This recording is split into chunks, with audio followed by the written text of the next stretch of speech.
Juice world പഴങ്ങളുടെ ഒരു പറുദീസ തന്നെയാണ്. പഴങ്ങൾ കൊണ്ട് തീർത്ത വ്യത്യസ്തമായ ഒരു ലോകം. ദുബായ് അൽറിഗയിലെ ജ്യൂസ് വേൾഡിൽ എപ്പോഴും തിരക്കാണ്. പക്ഷേ ജ്യൂസിന് മാത്രമല്ല ഈ തിരക്ക്. ഷോപ്പിൽ ഒരുക്കിയിരിക്കുന്ന പഴങ്ങളുടെ ലോകം ആസ്വദിക്കാൻ കൂടിയാണ് ഈ തിരക്ക്. സീലിംഗിന് താഴെ പഴങ്ങൾ പ്രത്യേക രീതിയിൽ സംവിധാനിച്ചിരിക്കുകയാണ് ഇവിടെ. ഫോട്ടോ സെഷനായുള്ള തിരക്കിലാണ് ഇവിടെ എത്തുന്നവർ.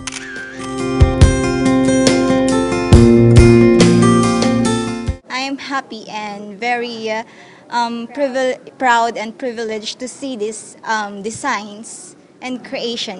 ആദ്യമായിട്ടാണ് ഞാൻ ഇങ്ങനെ ഒരെണ്ണം കാണുന്നത്. I feel very happy and enjoy a lot.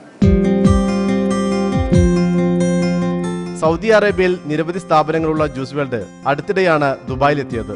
വിപണനത്തിന്റെയും ആസ്വാദനത്തിന്റെയും പുതിയ തന്ത്രം ഏറെ വിജയിച്ചുവെന്ന് ജ്യൂസ് വേൾഡ് ഡയറക്ടർമാരിൽ ഒരാളായ മുഹമ്മദ് കുട്ടി പറഞ്ഞു. അല്ല, ഞങ്ങൾ മറ്റുള്ളവരെക്കാളും കൂടുതൽ വ്യത്യസ്തമായിട്ട് ഒന്ന് തുടങ്ങാൻ വേണ്ടിയിട്ടൊന്ന് ശ്രമിച്ചതാണ്. ജനങ്ങൾക്ക് ജ്യൂസ് കുടിക്കാൻ വന്നാൽ ഒരു അട്രാക്റ്റീവ് ഒരു വ്യത്യസ്തമായ ഒരു പ്ലേസ് വേണമെന്ന് വിചാരിച്ചിട്ട് ചെയ്തതാണ്. ആളുകൾക്ക് ഒരു എൻജോയ്, കുട്ടികൾക്ക് ഒരു ഫോട്ടോ, അങ്ങനത്തെ ഒരു കൺസെപ്റ്റ്. പഴങ്ങൾ കൊണ്ട് അലങ്കാരപ്പണികൾ തീർത്ത് ശ്രദ്ധയാകർഷിക്കുകയാണ് ജ്യൂസ് വേൾഡ്. ദുബായിൽ നിന്ന് ടി ജമാലുദ്ദീൻ.